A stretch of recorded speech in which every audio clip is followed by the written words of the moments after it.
Hello, podcast listeners. We know podcasts are a great way to catch up on a program that you may have missed on KSJE, and it's provided as a free service of this radio station. But you know, KSJE is now listener supported, and so while you enjoy this podcast, we hope that you'll also take some time to join KSJE. Become a member today. It's quite easy to do. Just go to our website at ksje.com/support and pick the level of support that best matches your budget. Thanks again for listening. Here's your podcast.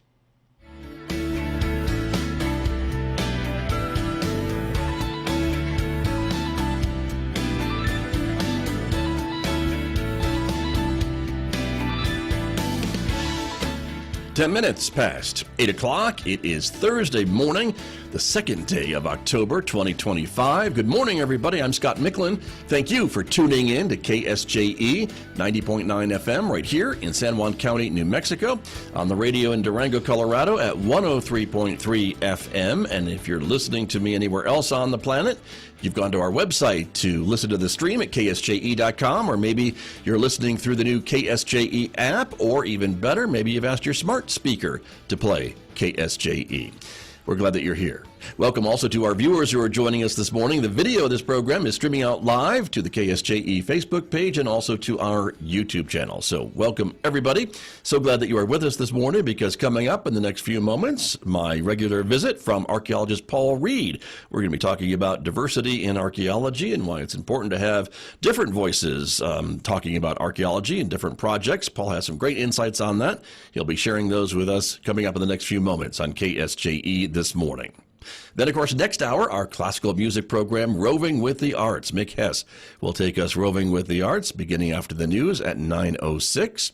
Don't forget, we remind you can connect with us on other forms of social media like Instagram and Blue Sky and X, in addition to Facebook and YouTube. And if you're a podcast listener, you can connect with KSJE on the podcast platforms where you're probably already listening to podcasts. Subscribe for free and stay connected, and maybe discover a new local program that you may have missed recently. Don't forget, there's the new KSJE app. It's also a way to connect with us and get access to our podcasts. They're right on the app, available now in the App Store and Google Play. Just look for KSJE Radio and off you go. Outside our studios this morning here at San Juan College, a sunny Thursday morning, 57 degrees at the moment, and we're expecting a mostly sunny day today, warmer than yesterday a little bit by a few degrees. 79 for a high in Farmington today, clear skies tonight, the low 54. Sunny and warmer tomorrow with a high of 81 on Friday with a low of 57 Friday night. But then take a look this weekend, cooling off quite nicely. 71 with sunshine on Saturday, sunny and 70 on Sunday. Overnight lows there, look at that, mid-40s, and warming back up again early next week into the mid-70s on Monday, Tuesday, and Wednesday. I'll be back with my guest, archaeologist Paul Reed, right after this on KSJE. KSJE is supported by San Juan Regional Medical Center. The caregivers of San Juan Regional Medical Center are committed to bettering the quality of life, health, and care of individuals, families, and our communities.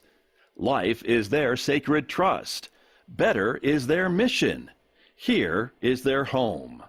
San Juan Regional Medical Center, improving the health of the Four Corners since 1910.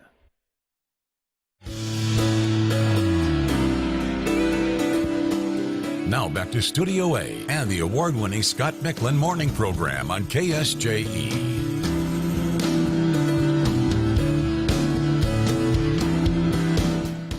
My guest on this Thursday, as I mentioned, archaeologist Paul Reed, who is joining us remotely this morning. He is working hard in an undisclosed location. Maybe we can disclose it, I don't know. But Paul is joining us here. Good morning, Paul. How are you?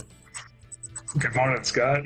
Doing well. I'm actually in scenic Gallup, New Mexico, just a few hours south. Not too far from us this morning, true, in Gallup. Well, welcome. Good to have you with us. And as I mentioned, the topic this month is talking a little bit about an issue that we've talked about before, I know, and that is the importance of having diversity in archaeology, in your field, of course, and maybe other voices when we're talking about archaeological projects and how to look at them and maybe develop them or interpret them and those types of things, right? This is something you've been working on, I know, for years, right? Right. It's really in some ways become sort of a personal project for me to, do what I could do within my, fairly small realm here to increase just participation of different groups in the archaeology, especially the archaeology and history, of their own heritage. And of course, I work primarily with different native or indigenous groups in our states in the Southwest to do that. But yeah, it's we'll just call it the whiteness of archaeology nationwide in America is pretty astounding. That article that I sent to you to share. Right. Yeah, folks did a study on, different people who are participating in our field, both in academia, federal jobs, other cultural resource management jobs. And archaeology is like, in the high 90s for people of Euro-American descent. And, it's an interesting issue, I think. Definitely. And it's a worldwide issue, too, is what this article at least was getting at. At least that was my take from it. And even though, we talk about the issue here in North America, in Europe and other places around the world, it seems like it's even a worse problem. Would that be an accurate interpretation? Yeah, I think it definitely is. And I think that if, there's probably different things we can talk about for what's kind of at the core of this issue. But I think the number one thing is that for, probably 200 years, effectively, maybe longer, archaeology has been one of the main colonial tools used by mainly European, superpowers through time to go into places and then, dominate people and then study their remains, but do it very much from a Euro perspective, a very Eurocentric perspective. And that leads, as we've learned now over these last few decades, to a very biased interpretation of the past and not one that really is nearly as full or rich and doesn't really contribute to any of us, I don't think, having a good understanding of how the past might have actually unfolded.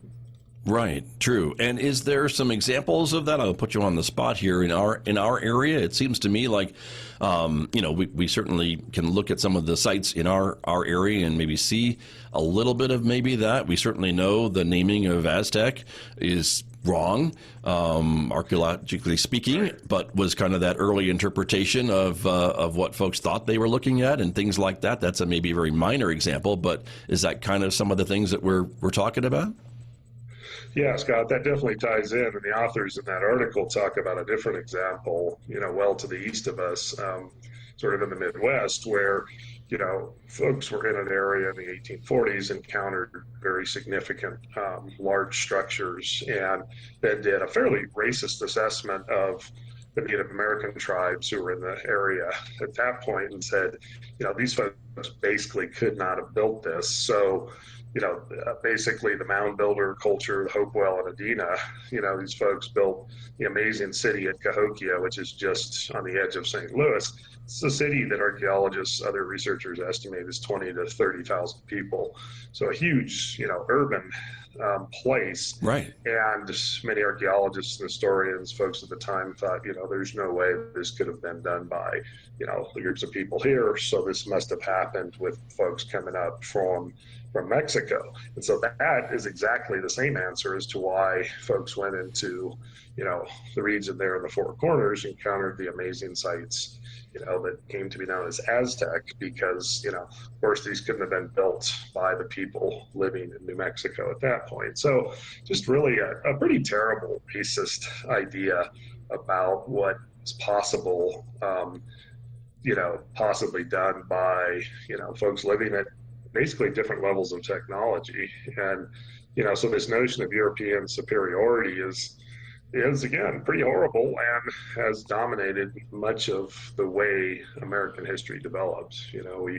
We get a fairly placid, smoothed over version that we learn at school, but the reality behind it is really a lot darker and a lot more exploitative. So the reason to talk about this now is if we have mostly, Caucasian, white, Euro-American folks in America studying remains of the past, then we're not necessarily going to get the richness of interpretation. And so, a lot of us are concerned about trying to fix that. Sure, exactly. And I was going to ask you, too, can some of these folks maybe get a little bit of a pass because of their knowledge and technology at the time, and maybe just not knowing what they were looking at and not having that broader worldview, I guess, that we enjoy today. I'm not excusing it, but I'm just trying to maybe get my mind wrapped around how they could say such a thing or come to those conclusions, because they still had some scientific methods that they were trying to follow. Am I a little bit on base or off base? Right.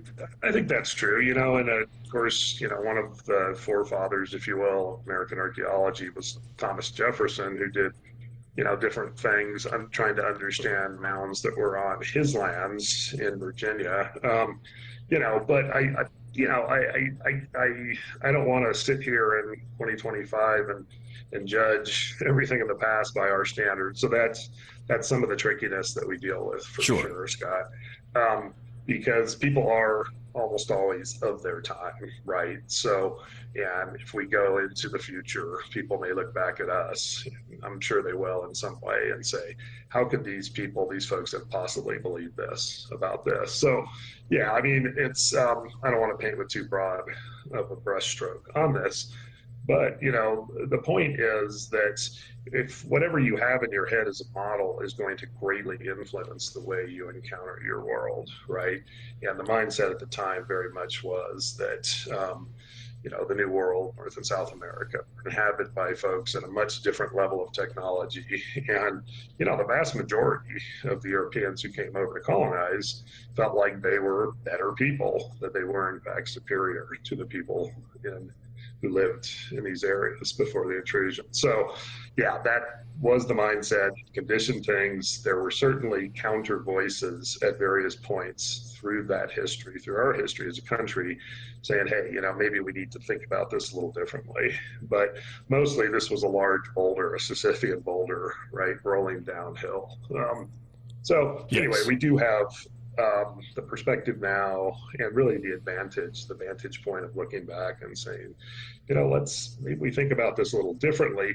And my concern is not so much to judge people in the past, whether historical figures or everyday people, but rather to look at what we're doing now and how we can make a future a little more equitable for everyone. And, and really, again, come to a better understanding of what our shared past looked like.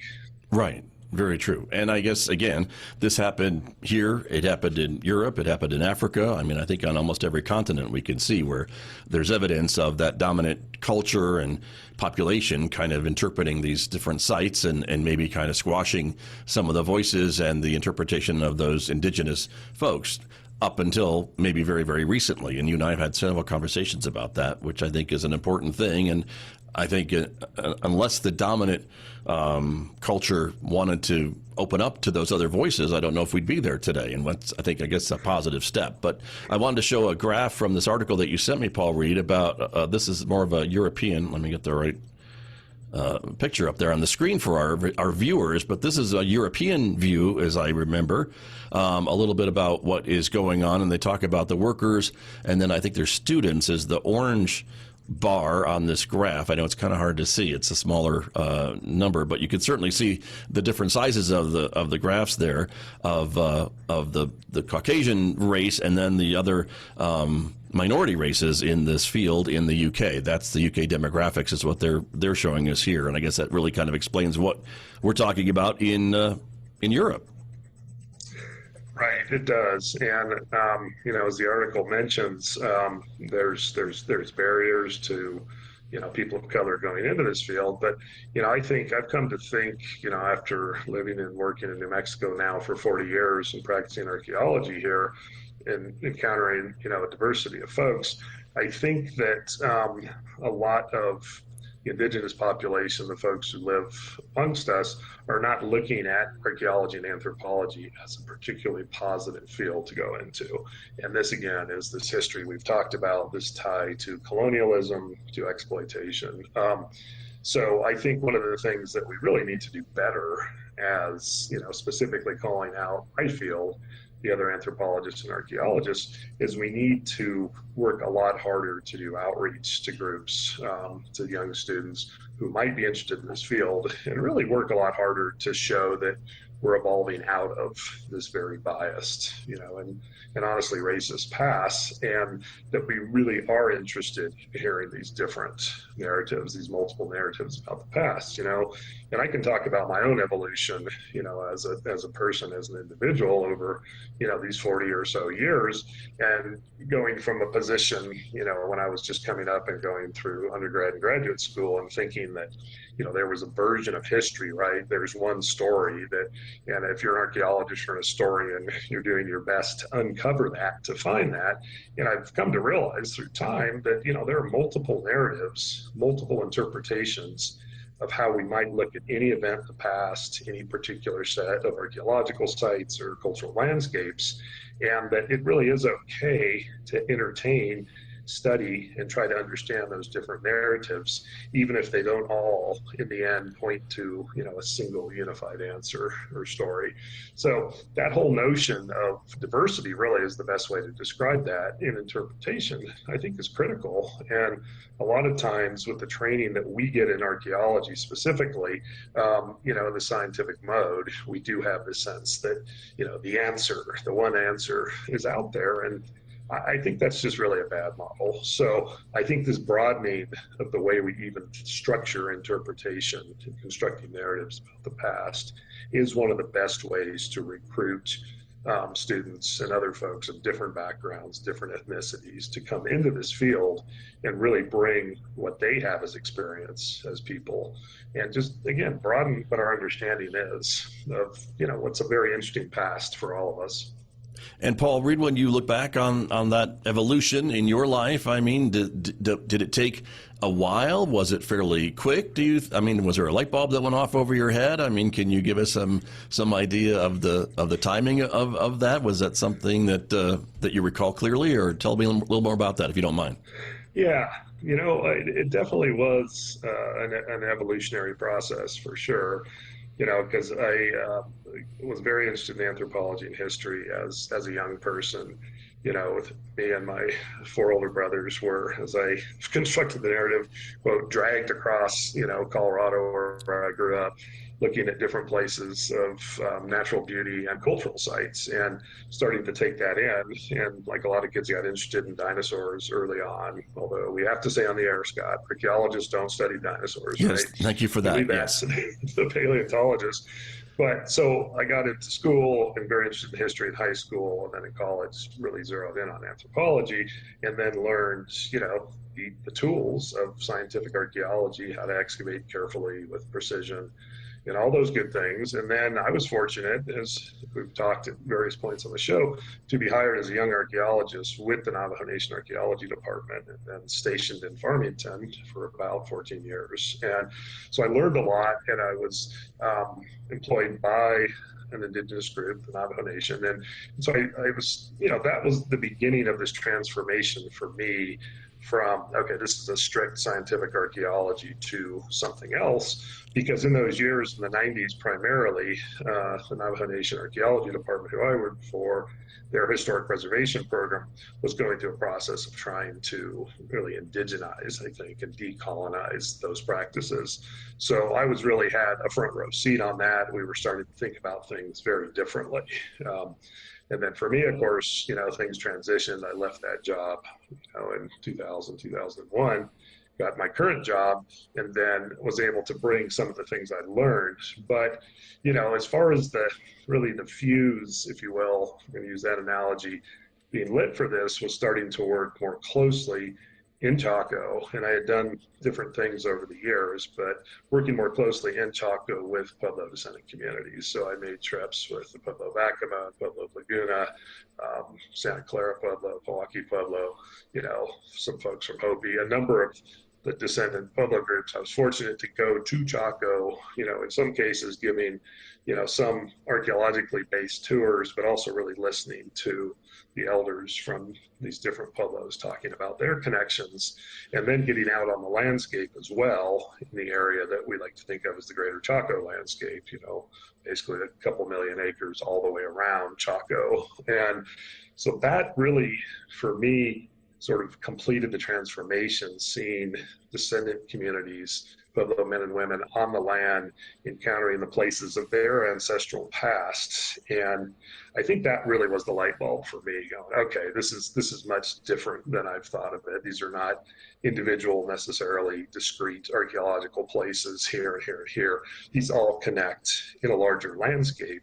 And the descendant groups who live all around us still, of course, when they come back to these places, they connect, and then they understand the places through the songs and the prayers and the dances, the things that are part of their very strong cultural traditions. So, sorry, that was a very long answer, but that's all right. That really was the final light bulb for me then, say, over the last 12 to 15 years. And finally, for me, brought the point home that this is the way that I should be practicing anthropology and archaeology, is putting a lot of my effort, my time, what I have, the projects that come to me that I'm working on, into reconnecting people to their ancestral places and really trying to understand their perspectives as we come up, hopefully with the best ways to manage these landscapes and protect them. Sure. Well, thank you for that. I thought it was kind of a process, and I think probably had a lot of very patient members of the Navajo Nation Archaeology Department who probably helped this young kid coming in fresh out of college to explain what was going on and their perspectives as well. And I think I will say, Scott, I hope none of my colleagues from those days come on the air and tell tales. Oh, okay. This young archaeologist who now that's a show. Knew things. Now that's a show. We'll have to see about that. But I wanted to also point out, I think, to your credit and to the credit of Archaeology Southwest, and I'm sure other archaeology organizations that we've talked about too, is I think you've made an effort, and your organization's made an effort, to reach out to schools and to Indigenous students to try to get them into the field to kind of help with this issue that we are talking about this morning, right? To have more Indigenous, Native American archaeologists and others on the ground at doing this work and doing these interpretations and helping to give that perspective. That's a big part, I think, of what your organization and others are doing today. Yes, that's right. And, when I was working for Navajo Nation back in the 90s, they developed really great programs with NAU and Flagstaff to get young Navajo and other Indigenous scholars into programs, and then at Fort Lewis College as well. So the office that I worked in Farmington, I think 6 individuals who worked in our office who hadn't previously attended college were able to go through the program and get bachelor's degrees at Fort Lewis, and really add that into the repertoire of their toolkits as they were working, training, really to be, highly qualified Native or Indigenous archaeologists. So yeah, and we continue to do this with our field school out of Archaeology Southwest and tied to the University of Arizona, recruiting as many Indigenous and Native young people from across the country to come and work and to understand, what we're trying to do now in archaeology. And again, hopefully not just practicing the archaeology of 50 years ago, but trying to do it with hopefully a more enlightened and a more diverse approach. Right. Well, it certainly seems like that's what's happening. And let me put up again another image from this article that you sent me. This is a site near the Tonto National Monument in Arizona. Let's talk a little bit about this archaeological site, but also wanting to get consultation with local Indigenous groups, which you and I have talked about that numerous times in New Mexico, about your work of reaching out and bringing in folks from the Pueblos and the Navajo Nation and Zuni and others to talk about the sites that you work on a quite regular basis. And this is part of that conversation, is it not? Right. Absolutely, Scott. And, at this point, for me, there's no question in my mind that no archaeological work should happen anywhere in North America without a substantial effort at the beginning of that project to reach the descendant communities, the Indigenous communities who are connected to those places. And this, of course, can be tricky because people have moved around a lot, even before the European intrusion, and then post European contact. Of course, many Native groups were pushed out of their original territories and subject to genocide, many terrible things. So we don't always know when we're working in certain areas in New Mexico, like in the far south, there's Pueblo sites down there. Well, the Pueblo people all moved north, moved on to different areas. So that takes a little more work to do that compared to, for example, working in Chaco and knowing that we have the Pueblos of Acoma, Zuni, Laguna, the groups to the east, the Hopi Mesas, and folks directly in the area. So in some of these zones, it's a lot more difficult to find the descendant communities. But again, I feel super strongly, and I think the folks working in our organization do as well, that doing ethical archaeology in 2025 is about making, the maximum effort to connect to descendant communities, ask about their interests, and see if you can involve different groups and individuals in those groups in the work that we're doing. And, when I've been able to do this, and it doesn't happen on every project, that definitely is the truth. But when I've been able to do it, it is, it broadened the perspectives that we're able to bring. We've talked about this too, Scott, but the recently completed Indigenous Cultural Landscape report that we did for Petrified National Monument had a large component of outreach with, an initial group of 29 tribes who had basically said to the monument, a few years back, we're interested, we want to be kept informed about what's happening. And so from that group, we ended up with about 15 groups who were willing to come to yearly meetings, go out in the field, see sites, talk about their concerns. And again, this wasn't primarily an ethnographic project to ask folks, well, what does this petroglyph mean to you? Some of that work is being done as well. This was more about managing the landscape and being sure that our National Park Service was doing that with sensitivity and with as much direct input from the descendant groups, the indigenous tribes, who are connected to that place and whose ancestors helped create, in that case, the tens of thousands of glyphs. So that was very rewarding. Sure. From my perspective. And is part of that too, Paul Reed, part of it to maybe help the visitors to these sites understand the significance and the cultural significance and sacredness of these sites? And maybe that hasn't always been done in the past if we didn't have a clear understanding of what these sites meant to these people? Right, absolutely. And I do think in the past that we have set aside places and said, oh, we're going to protect this. This is great, and then we even use like the wrong language to talk about, quote, the lost civilization at Chaco, and I've told you, I think, and everyone I encounter, this is terrible language to use because Chaco is an ancestral place for New Mexico's 19 Pueblos, the folks at Hopi, the folks down in Texas at Isleta del Sur.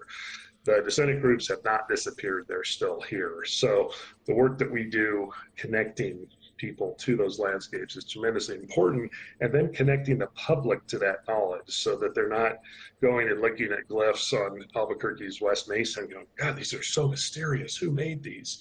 And obviously I understand as an archaeologist the appeal of the mysteries of different places worldwide. Don't ever want to squash that wonder and the curiosity that brings people to those places, to try and understand things like Stonehenge, the pyramids, Newgrange in Ireland. But when we have great information to connect ancestral places of the past to modern groups living in the same area, golly, let's just make those connections and have people understand that.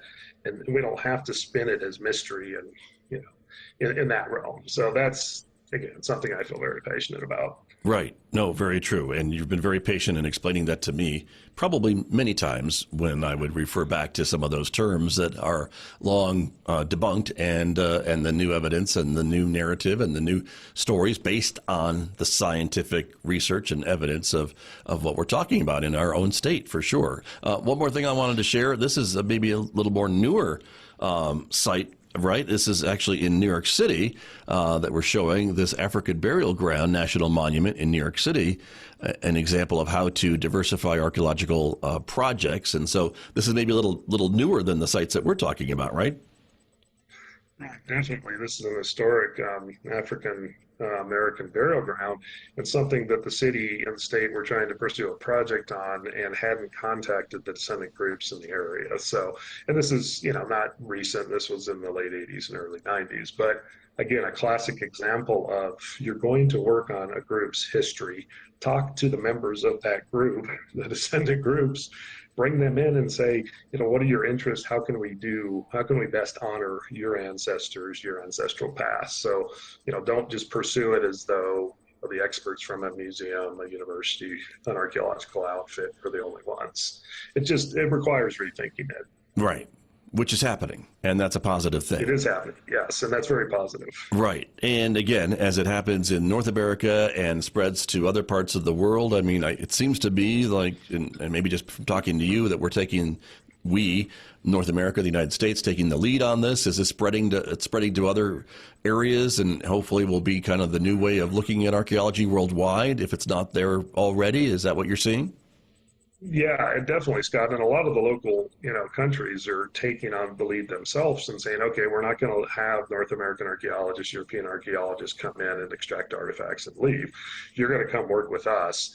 But we in Peru, the Peruvian archaeologists are in the lead. So if you want to collaborate with us, come talk to us. If you want to work in China, the Chinese archaeologists are in the lead. So that script is definitely being flipped, partly because of American and European evolution and attitudes, but also because of those countries saying, look, we're going to do this differently in a way that makes sense to us. Very good. Well, Paul, as it happens to us, we are out of time. I'm sorry to say, always a fascinating conversation, and great always to talk with you. I learned so much, and I really appreciate you spending some of your morning with me to share it with our listeners and viewers. Thanks so much. Well, thank you, Scott. Always appreciate our discussions. You bet. Thank you. Enjoy your time in Gallup, and we'll talk again in about a month. Sounds great. Thanks. All right. Thanks so much. That's archaeologist Paul Reed. He works with Archaeology Southwest. He is my guest right here on KSJE. Did you enjoy that podcast? We hope that you did. And if you did, share it with your friends. And if you really want to keep podcasts like this coming, please support KSJE. You can do it easily online at ksje.com.